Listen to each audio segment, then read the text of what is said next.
હર મહાદેવ, જય ગાયત્રી.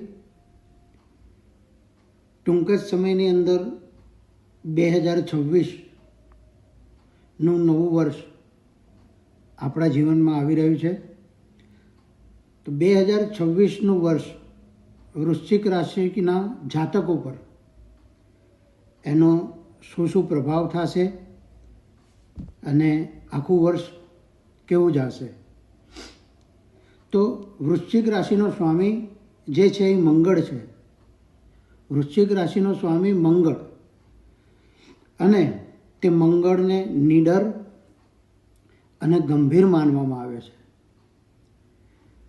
આ રાશિના સ્વામી મંગળ હોવાથી એ જળ તત્વની રાશિ કહેવામાં આવે છે.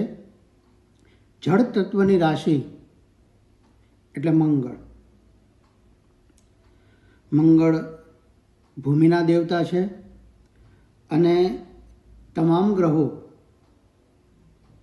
આ વખતે વૃશ્ચિક રાશિમાં સારું એવું ફળ આપવાના છે.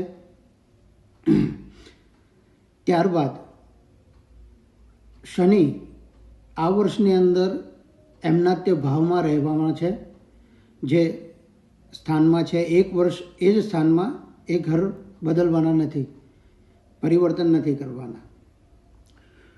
આ વર્ષની અંતર્ગત સૂર્ય અને ચંદ્ર આ બે ગ્રહણ થાય છે. એ બે ગ્રહણના વૃશ્ચિક રાશિના જાતકો પર સારો એવો પ્રભાવ પડે એમ છે.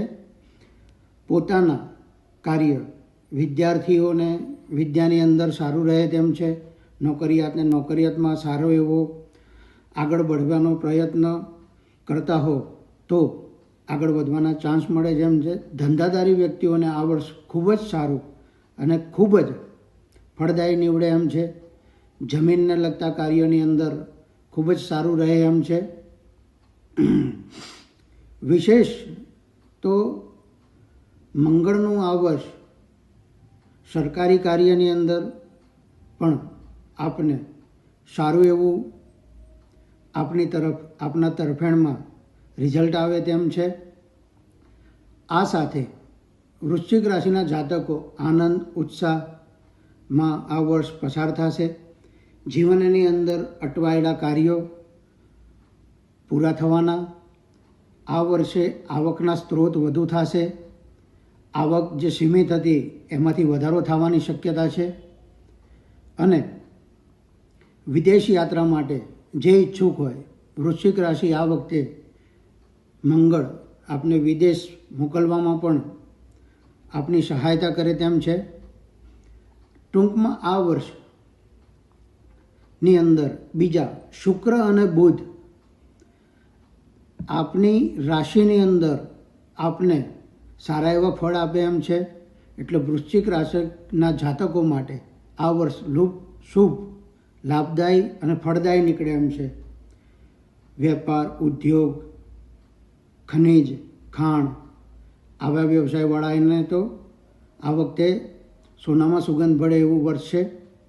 આ હતી વૃશ્ચિક રાશિ 2026ની અંદર, અને આ હતું વૃશ્ચિક રાશિનું ફળકથન. એ સાથે હર મહાદેવ, જય ગાયત્રી.